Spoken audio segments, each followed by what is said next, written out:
오늘 저희들이 창세기 49장을 읽었습니다. 여러분, 창세기 49장은 이제 야곱이 147세가 되어서 하나님께서 부르신 그 임종의 순간에 모든 아들들을 불러놓고 이제 야곱이 축복하는 내용이 나옵니다. 그래서 이것을 우리가 야곱의 축복이다라고 말하기도 하고요. 또 내용을 보면은 축복이 아니라 저주가 있는 것도 있잖아요. 그래서 우리가 49장을 야곱의 축복, 그리고 야곱의 애연, 그리고 야곱의 기도, 축복, 애연, 기도 이 세 가지를 가지고 이 49장의 그런 내용들을 담을 수 있는 주제어로 삼고 있습니다. 근데 특히 여러분 오늘 읽은 그 내용 가운데 야곱이 정말로 마음을 다해서 축복을 합니다. 그리고 이 축복이 끝나자마자 야곱이 죽게 되죠. 그런데 내용 보면은 오늘 읽은 말씀에도 나와 있습니다. 여러분 28절을 보면은요, 그들은 이스라엘의 12지파라. 이와 같이 그들의 아버지가 그들에게 말하고 그들에게 축복하였으니 곧 그들 각 사람의 분량대로 축복하였더라. 성경에서는 이렇게 축복하였더라라고 말했잖아요. 내용과는 상관없이 야곱이 축복하였더라. 그들의 분량대로, 각 사람의 분량대로 축복했다라고 말합니다. 야곱은 축복을 하는데 자기가 인위적으로 지어낸 축복이 아니에요. 야곱은 마지막 때에 우리가 48장에서 볼 수 있었듯이 그는 영적인 눈을 가진 사람이었습니다. 야곱은 눈이 멀었어요. 마지막에요. 나이가 들어서 이제 하나님 품으로 가게 될 때 눈이 멀어서 앞이 보이지 않았습니다. 근데 야곱은 내가 다 안다 라고 말하면서 이렇게 둘째인 에브라임에게 오른손을 얹어서 축복을 하잖아요. 요셉이 므낫세하고 에브라임을 끌고 데리고 올 때에 요셉은 므낫세에게 아브라함의 축복이 가기를, 야곱의 축복이 가기를 원했는데요. 야곱은 내가 다 안다 하면서 눈은 보이지 않지만 영적인 눈을 떠가지고 에브라임에게 오른손을 얹어서 엇바꿔서 이렇게 축복을 하잖아요. 여러분 마지막 때에 지금 야곱이 축복하고 있는 것을 보면 만약에 인위적으로 축복했다 그러면, 야곱 마음대로 축복했다 그러면은 축복의 내용이 달라졌을 겁니다. 마지막에 베냐민에 대한 축복이 굉장히 있을 거예요. 그런데 베냐민에 대한 축복이 없어요. 그러니까 하나님께서는 야곱을 통해서 지금 하나님의 말씀을 하고 있는 거예요. 하나님께서 야곱에게 말씀을 주어서 앞으로 이스라엘 백성들이 일어날 일들을 지금 하나님은 야곱을 통로로 해서 지금 선포하고 있는 것입니다. 예언의 말씀을 행하고 있는 거예요. 그리고 야곱이 이렇게 예언했던 대로, 오늘 축복했던 대로 그대로 이스라엘의 역사가 이루어졌음을 역사적으로 그렇게 증명하고 있음을 보게 됩니다. 오늘은 우리가 12명에 대해서 쭉 나오고 있는데요. 이거 다 말씀을 나눌 수 없고요. 5군데만 좀 보고 묵상하고 말씀을 마치려고 합니다. 여러분 먼저 40절 1절을 보니까 야곱이 그 아들들을 불러 이르되 너희는 모이라. 너희가 후일에 당할 일을 내가 너희에게 이르리라. 이건 애언을 말하고 있는 것이죠. 후일에 이러한 일이 일어날 것이다. 하나님께서 내게 주신 이 마음을 가지고 이 시간에 너희들에게 애언하겠다. 후일에 일어날 일들을 내가 말하겠다. 그리고 아까 우리가 읽었던 28절에서는 이것이 그들에게 축복하였으며 해서 각자 분량대로 야곱을 통해서 하나님께서 복을 내려주신 축복이다 라고 말합니다. 여러분 첫째가 바로 르우벤이었죠. 자 여러분 3절 보시기 바랍니다. 르우벤아 너는 내 장자여 내 능력이여 내 기력의 시작이라. 위풍이 월등하고 권능이 탁월하다마는 물의 끓는 같았은즉 너는 탁월하지 못하리니 네가 아버지의 침상에 올라 더럽혔음이로다. 그가 내 침상에 올랐었도다. 당연히 여러분 복을 받아야 되고요. 두 몫을 챙겨야 될 장자권을 가지고 있는 르우벤이 야곱으로부터 축복을 받지 못합니다. 마지막에 임종 때 받은 기도는요, 그것이 계속해서 그대로 성취되게끔 이루어지게 되는 것이죠. 이삭이 야곱을 축복할 때도 그렇게 됐고요. 그런데 르우벤은 당연히 장자로서의 그러한 축복을 받아야 함에도 불구하고 그가 오늘 성경은 그렇게 말하고 있죠. 물에 끓는 같았은즉 라고 말합니다. 물이 막 보글보글 막 끓어요. 100도씨예요. 다시 말하면 자기의 정욕적으로 살았다라는 거예요. 그러한 끓어오르는 정욕을, 악한 정욕을, 사욕을 그가 절제하지 못하고 함부로 행사했다라고 말합니다. 그래서 여러분 야곱이 그렇게 말하고 있잖아요. 그가 아버지의 침상에 올라 더럽혔다라고 말합니다. 아버지의 첩이었던 그 빌하와 동침하게 된 사건 때문에 그렇습니다. 그래서 여러분 성경이 이렇게 말하고 있어요. 너는 탁월하지 못하리니 라고 말합니다. 탁월하지 못할 것이다. 당연히 너는 탁월해야지 마땅하지만은 너의 행위 때문에 너의 자자손손 탁월함이 없어질 것이다 라는 거예요. 그래서 여러분 우리가 잘 알다시피요, 이 르우벤 지파에서는 뭐가 나온 사람이 없어요.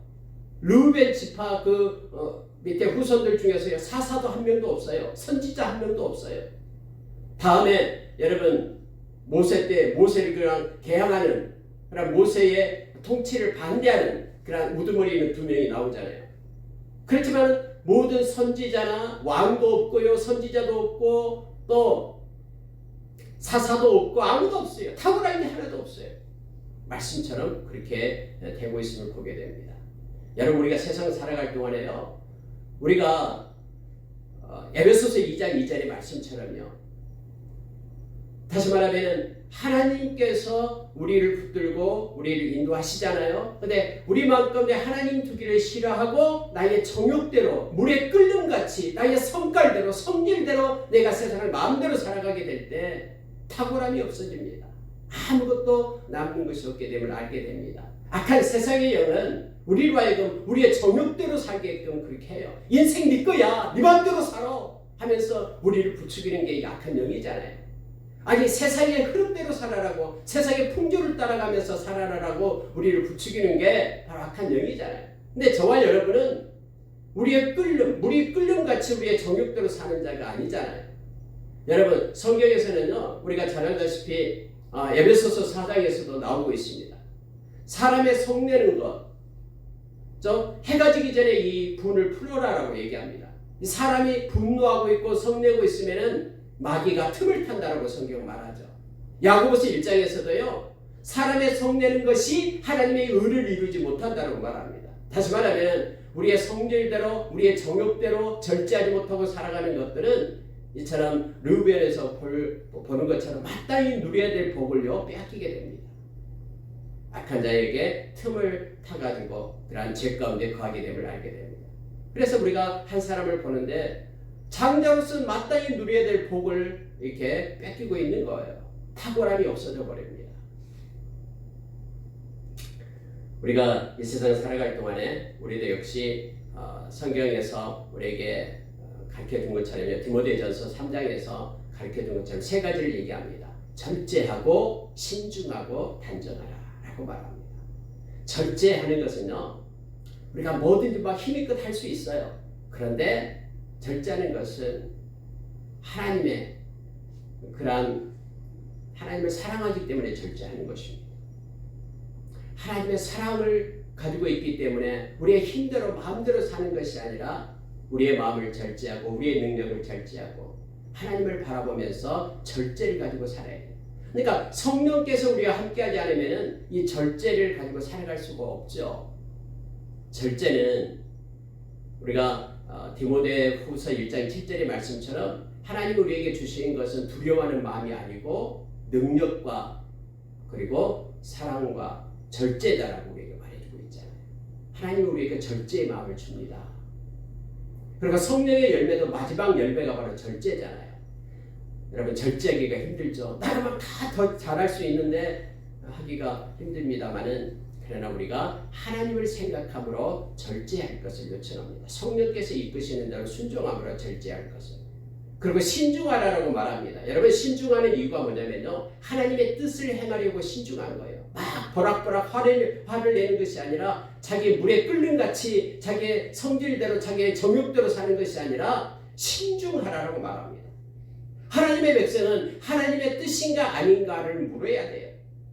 마음대로 그냥 성질대로 해버리면 안 됩니다. 이게 신중하다라는 것이에요. 신중하는 것은 하나님의 뜻이면 행하고, 그리고 그래서 우리는 뭔가를 행하기 전에 기도해야 된다고 말하잖아요. 기도로 하나님의 뜻을 묻는 거예요. 신중하게. 그리고 단정하라고 말합니다. 이 단정은 특히 마음의 단정을 얘기하고 있죠. 마음이 깨끗하고 평안하고 단정하라라는 거예요. 막 겉모습만 화려하게 꾸미지 말고 마음이 정돈되고 순결하고 단정할 것을 우리에게. 왜요? 하나님의 영광을 위하여.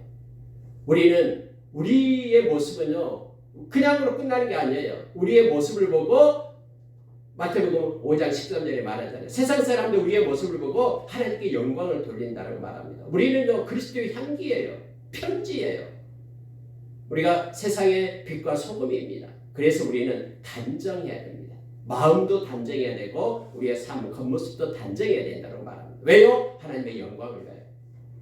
하나님을 사랑함으로 절제하고 하나님의 뜻을 행하기에 신중하고 하나님께 영광 돌리기 위하여 단정하라고 말합니다. 그런데 지금 이 첫째 아들 루벤은 그렇지 못했다라는 거예요. 그래서 마땅히 누려야 될 복을 그가 누리지 못했음을 알게 됩니다. 자자손손요.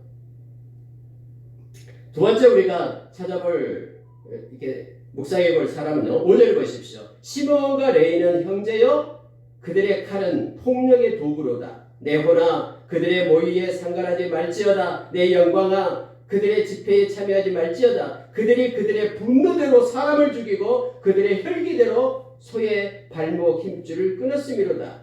그 노여움이 혹독하니 저주를 받을 것이요 분기가 맹렬하니 저주를 받을 것이다.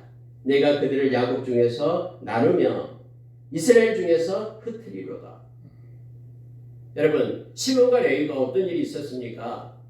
야곱의 딸 디나가 강간을 당하고 올 때에 하나님께서 하나님의 백성인 특징인 그 할례 있잖아요. 할례를 받아보려야 하나님의 백성이 되잖아요. 근데 이것을 가볍게 여기고 할례를 이용해 가지고 그 세겜 그 족속을 세겜 땅에서 이렇게 할례를 받게 하고 다 죽여버리잖아요. 칼을 차고 가서요.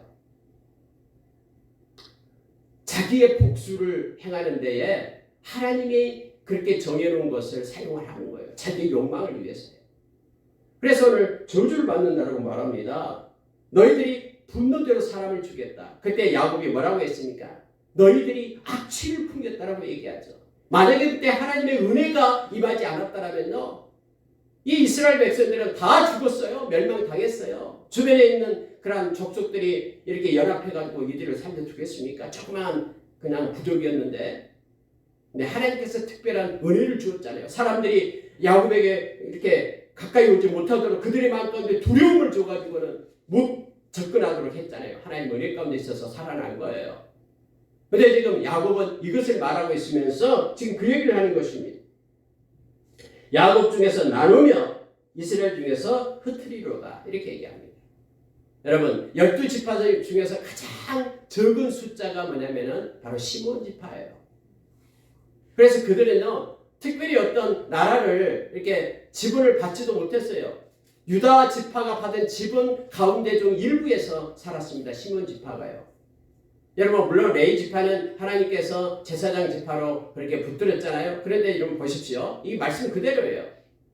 그들이 48개 그 성으로 흩어져서 살잖아요. 이거 말씀처럼 그대로요. 이스라엘 중에서 흩으리로다. 그들은 땅을 기업으로 받지 못했고요. 곳곳에 흩어져서 그들은 살게 되었죠. 말씀처럼요. 그들이 잘나서 제사장 그 족속으로 삼고 막 그런 게 아니에요. 특별히 하나님의 은혜 가운데 있었기 때문에 그렇게 된 겁니다. 우리도 때로는요 이 세상에서 뭔가 잘 되고 성공하고 할 때 착각하면 안 됩니다. 우리의 손에 능력이 있어서 우리의 머리에 지혜가 있어서 그렇게 된 게 아니에요. 하나님이 특별히 은혜를 주어서 이렇게 공급하신 것이죠. 그래서 자랑할 게 없는 겁니다. 하나님께만 영광 돌리고 감사밖에 없음을 우리가 기억해야 됩니다. 야곱이 이렇게 말했듯이 그들은 흩어지고 나누어졌음을 보게 됩니다. 세 번째로 여러분 우리가 볼 것은 유다지파입니다. 자, 유다지파는 가장 많이 기록을 합니다. 8절부터 쭉 나오는데 원래 유다가 찬송이라는 뜻이죠. 하나님을 찬양하라가 유다입니다. 유다가 실제적인 장자권을 가지게 됩니다. 다음에 요셉이 나오는데 요셉도 역시 르우벤이 가졌던 장자권을 나눠 가져요. 실제적인 권세는 유다가 없고요. 유다 지파가 없고요. 그리고 땅의 그런 지분의 분배는 두 몫을 차지한 것은 요셉 지파가 얻게 되죠. 원래 장자가 두 몫을 차지하게 되는데요. 그래서 실제적인 권한이 유다에게로 옮겨졌음을 성경은 말해주고 있습니다. 야곱이 이렇게 축복을 합니다.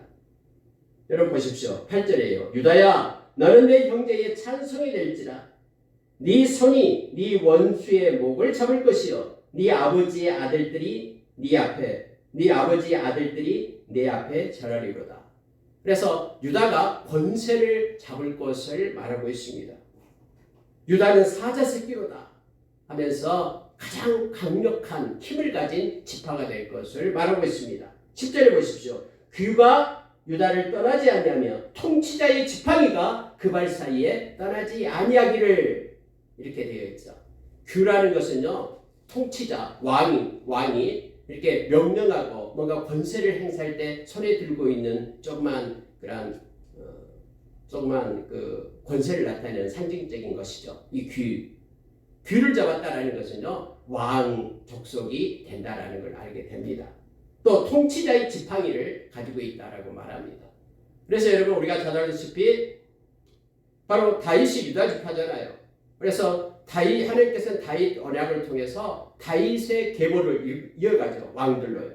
끊이지 않고 그렇게 이어갔음을 말하고 있습니다. 특히 여러분요 10절의 하반절에 보면은요 실로가 오시기까지 이르리니, 자 실로가 오시기까지 그 앞에서 떠나지 아니하기를 실로가 오시기까지 이르리니 그에게 모든 백성이 복종하리로다 해서 거기에서 왕권을 가진 지파가 됨을 우리로 알게 합니다. 그럼 실로가 뭡니까? 학자들이 실로에 대해서 많은 말씀을 많이 합니다. 그래서 근데 가장 많은 것은요 구속자의 흐름 속에서 실로는 예수 그리스도를 나타냅니다. 예수 그리스도가 오시기까지 그들의 왕권이 계속해서 유지될 것이다. 다시 말하면 유다 지파에서 예수 그리스도 메시아가 오시게 될 것이다 라는 걸 말하고 있는 것입니다. 그럼 예수 그리스도가 오셔서 모든 백성이 그에게 복종하게 되고요. 자 11절 보십시오. 그의 나귀를 포도나무에 매며 그의 암나귀 새끼를 아름다운 포도나무에 맬 것이며 또 그 옷을 포도주에 빨며 그 복장을 포도즙에 빨리로다. 그의 눈은 포도주로 인하여 붉겠고 그의 이는 우유로 말미암아 희리로다. 자 이것은 1차적으로 유다 지파에게 속한 것입니다마는 실로라는 것이 나오고 있어서 예수 그리스도로 인하여 하나님의 백성된 자들에게도 주어지는 복을 상징적으로 나타내고 있음을 말하고 있습니다. 나귀를 포도나무에 매고 암나귀 새끼를 아름다운 포도나무에 맬 것이다. 나귀를 맬 것이다 라고 말하고 있죠. 다시 말하면 풍성한 그러한 가축들을 가지게 될 것이다 라고 말하고 있는 것입니다. 하나님으로부터 하나님이 주시는 그런 공급한 그런 풍성한 삶이 그들에게 주어지게 될 것이다 라고 말하면서 세 가지 것을 말해요. 나귀하고 포도주하고 그 다음에 우유를 얘기합니다. 우유. 여러분 포도주는 기쁨을 상징하고 있죠. 그래서 기쁨과 평안이 그들에게 있게 될 것이고 그리고 우유 하나님께서 주시는 양식을 나타내고 있습니다. 하나님이 먹이시게 될 것이다. 실제적으로 여러분 성경 우리에게 가르쳐주고 있는 내용이 그거죠. 예수 그리스도 즉 요한복음 6장 35절에서 예수님은 그렇게 말합니다. 나는 생명의 떡이다. 나에게 오는 자는 결코 줄이지 않는다. 나를 믿는 자는 영원히 목마르지 않는다. 해서 예수님께서는 나로 인하여 세상이 주지 않는 평강을 너희에게 주겠다. 또 요한복음 15장에서는 기쁨을 너희에게 주겠다. 이 기쁨은 포도주를 상징하죠. 평강을 주겠다. 또 우리 주님께서 책임져 주겠다라고 우리에게 약속합니다. 너희는 먼저 그의 나라와 의를 구하라. 그러면 이 모든 것을 너희에게 채우리라. 이 모든 것을 너희에게 주겠다라고 우리에게 약속해 주고 있죠. 그래서 여러분 유다 지파를 통해서 메시아가 오고요. 그 메시아를 따르는 모든 백성에게는 여기서 말하는 나귀와 그리고 포도주와 그리고 우유를 대표적으로 상징적으로 해서 하나님께서 먹이시고 입히시겠다라는 것을 약속해 주고 있음을 보게 됩니다.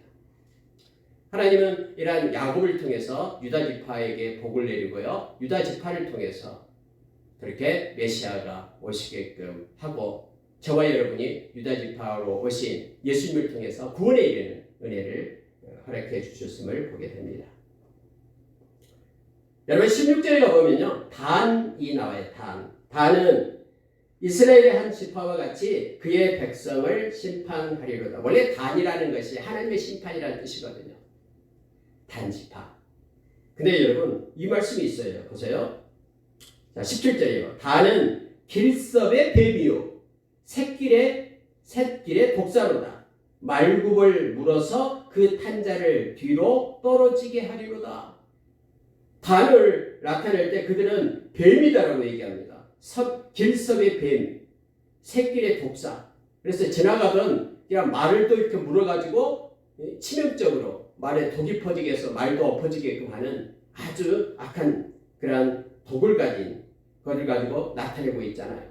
여러분 우리가 잘 알다시피 우리 요한계시록 7장에 보면은 14만 4천이 나오죠. 12지파 쭉 나오는데 그 중에 여러분 단지파가 없어요. 거기에 단지파가 안 들어있어요. 구원받은 하나님의 백성 14만 4천이 흰옷을 입고 하나님께 찬양하는 그런 이름 가운데 단지파가 없는 거예요. 그래서 이거 어찌 된 거냐라고 말하면서 말을 합니다. 많은 신학자들이 이 단지파에 대해서 말하고 있습니다.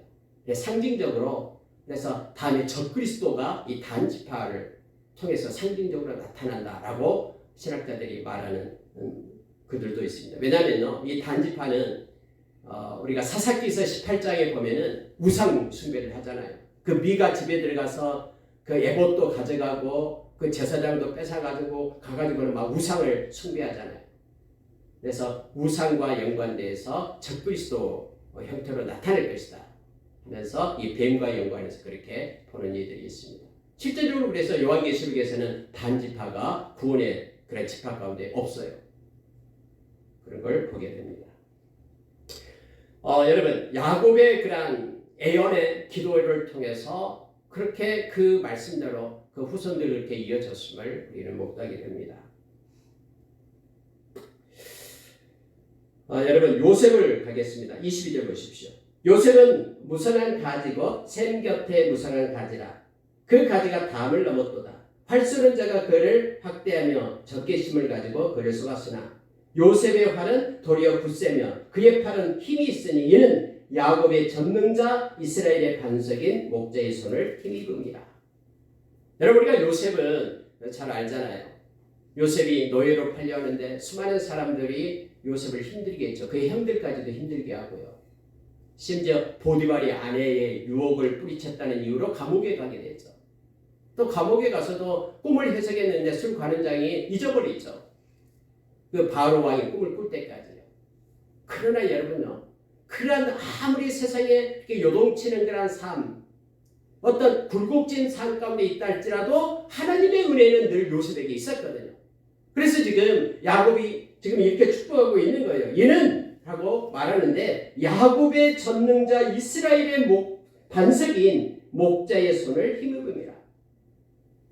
반석 대신 하나님, 그분은 목자 되시는데요. 그 목자의 손 때문에 요셉이 너가 지금 여기에서 힘을 얻게 될 것이다 라고 말하고 있는 거예요. 그러면서 여러분요 25절 보십시오. 네 아버지의 하나님으로 말미암나니 그가 너를 도우실 것이요 전능자로 말미암나니 그가 내게 복을 주실 것이다. 위로 하늘의 복과 아래로 깊은 샘의 복과 젖먹이는 복과 태의 복이로다. 이렇게 말합니다. 요셉에게 복을 빌고 있음을 보게 됩니다. 그래서 여러분 요셉 지파는 두 개 지파로 나눠지잖아요. 므낫세 지파와 에브라임 지파요. 그래서 엄청나게 가장 강성한 지파가 바로 에브라임 지파였죠. 북이스라엘의 중심지가 됐죠. 사마리아 지역을 차지하고요. 근데 복을 얘기할 때 하늘의 복, 그리고 아래로 깊은 샘의 복, 그리고 젖먹이는 복, 태의 복. 그래서 자손이 많이 번성할 것을 야곱이 지금 축복해 주고 있고 야곱의 축복처럼 이 요셉 지파가 가장 많은 그러한 숫자가 인구수가 있었음을 우리는 너무나 잘 압니다. 자, 여러분 27절로 내려갈게요. 베냐민을 보세요. 베냐민은 물어뜯는 일이라 아침에는 빼앗은 것을 먹고 저녁에는 움킨 것을 나누리로다. 여러분 야곱이 얼마나 베냐민을 사랑했습니까? 요셉을 사랑했는데 요셉은 이제 없어져 버렸고 죽어버렸고 이제 그때 당시 그리고 그때 요셉이 떠날 때에 한 살이었던 이 베냐민 이것을 야곱이 키웠잖아요. 그래서 얼마나 그 막내 막둥이 이 베냐민이 이뻤겠습니까? 만약에요 야곱 마음대로 축복을 했다 그러면은 베냐민에게 엄청난 축복을 했을 겁니다. 그런데 이 야곱의 축복은요 야곱에게서 난 것이 아니거든요. 하나님께서 신적 계시로 인하여 주어진 그런 축복이거든요. 그래서 여러분 베냐민에게 그대로 말합니다. 물어뜯는 일이라 아침에는 빼앗는 것을 먹고 저녁에는 움킨 것을 나누리로다. 이렇게 말하는 거예요. 다음에 여러분 사사기에 가면은 베냐민 지파가 없어질 뻔했잖아요. 서로 대적해서 싸우다가요. 400명만 남잖아요. 그런데 다행히 하나님의 은혜로 그가 지파를 또 형성하고 또 베냐민 지파 다음에 사도 바울도 베냐민 지파였죠. 자 여러분 오늘 여러분 49장에서는요 야곱이 이렇게 아들들을 축복하는 장면이 나옵니다. 놀라운 것은 야곱이 축복했던 대로 그대로 그 말씀대로 그 자자손손 이루어지고 역사상에서 나타났다는 것을 우리가 기억하기를 원합니다. 그리고 또 하나는 이 말씀 가운데서 특히 유다 지파 속에서 저와 여러분의 모습이 이 말씀 안에 있다라는 것도 기억하기를 원합니다. 예수 그리스도를 통해서 저와 여러분이 영원한 왕 되신 우리 주님 바라보면서 살아가고 주님으로부터 공급되는 것으로 우리는 앞으로 영원히 살게 될 것입니다. 그리고 주님은 우리를 떠나지 않습니다. 우리에게 말씀의 약속처럼 주님은 우리와 함께합니다. 우리 주님께서는 우리를 절대 결코 줄이지도 않고 또 절대로 목마르지 않게끔 그렇게 인도하실 것입니다. 주님을 의지하고 주님만을 바라보길 원합니다. 하나님의 은혜의 비는 우리에게 내립니다. 어떤 루트를 통해서든지 어떤 통로를 통해서든지 하나님은 은혜 주고자 하는 자에게 은혜를 주십니다. 그 통로가 때로는 악한 사람이 될 수도 있고요. 전혀 알지도 못하는 사람이 될 수도 있고요. 그건 하나님의 방법입니다. 하나님은 모든 사람을 사용해서 은혜 주실 자에게 은혜를 베풉니다. 그 은혜는 저와 여러분에게 영원히 있게 될 것이고요. 우리가 세상 끝날까지 주님은 우리와 함께하며 우리에게 은혜의 비를 내리실 겁니다. 마지막으로 여러분 이 야곱이 이제 죽기 전에 한 가지 부탁을 합니다. 31절 보십시오. 아브라함과 그의 아내 사라가 거기 장사되었고 이삭과 그의 아내 리브가도 거기 장사되었으며 나도 내 아를 그곳에 장사하였노라 하면서 자기를 우리 선조와 함께 나를 장사하라 라고 야곱이 말하죠. 여러분 여기서요 레아라는 이름이 나옵니다. 앞에서 레아가 언제 죽었는지 나오지도 않았어요. 근데 이미 죽었죠 레아가 보니까. 그래서 야곱이 그렇게 말합니다. 레아도 내가 그곳에 장사했다. 레아가 첫 번째 부인이었잖아요. 근데 야곱이 사랑했던 여자는 라헬이었죠. 근데 라헬은 베들레헴 그 길가에 묵게 되고요. 뭐 그 뒤에 이제 레아가 죽었겠죠. 언제 죽었는지는 모릅니다. 근데 거기 그 마블의 앞 막벨라 밭에 장사되는 것은 첫 번째 부인 레아가 그곳에 장사되었음을 성경은 말해주고 있습니다. 야곱이 아들들에게 명하기를 마치고 그 발을 침상에 모으고 숨을 거두니 그의 백성에게로 돌아갔더라 하면서 49장은 끝나게 됩니다. 다 돌아갑니다. 이 세상에 계속해서 사는 사람은 아무도 없습니다. 우리는 이 세상에 천년만년 사는 것이 아니라 다 주님 앞에 서게 됩니다. 근데 성경은 한 번 죽는 것은 정해졌고 후에는 심판이 있다고 분명하게 얘기합니다. 우리가 우리 주님을 독대에서 만나게 됩니다. 그럴 때 우리 주님은 베드로전서 1장 7절의 말씀처럼 우리가 이 땅에서 얼마나 믿음으로 살았는가에 대해서 우리에게 칭찬하고 우리에게 영광을 주고 그리고 우리를 존귀케 한다라고 약속해 줍니다. 믿음으로 사는 것이 최고입니다. 믿음은 나타나는 현상에 따라 사는 것이 아니라 아무리 어렵고 힘들고 고난이 있을 때 말씀을 붙잡고 사는 것이 믿음입니다. 믿음으로 살아 하나님께 영광 돌리고 야곱도 이제는 떠나가게 되고 다 놔두고 떠나가게 되는 거예요. 유효기간이 끝나면은 다 놔두고 갑니다. 그럴 때 우리가 이 땅에서 믿음으로 산 것은 가지고 갑니다. 주님 앞에 칭찬받는 착하고 충성된 종이라고 그런 주님의 칭찬을 받고 또 영원한 하나님의 나라에서 우리 같이 영원히 살면서 하나님께 영광 돌리는 저와 여러분들이 되기를 원합니다. 믿음으로 사는 것이 중요합니다. 세상에서 금보다도 귀한 것이 믿음이고요. 우리 주님이 믿음으로 사는 이들을 만났을 때 너무나 기뻐서 이만한 믿음을 보지 못했다 하면서 막 자랑하는 예수님의 신나는 모습을 우리가 복음서에서 보잖아요. 믿음으로 살아 우리 하나님께 영광 돌리고 믿음이 없이는 하나님을 기쁘시게 하지 못하니까요. 남은 생 믿음으로 사는 저와 여러분 되기를 원합니다. 이렇게 기도하겠습니다. 주신 하나님 아버지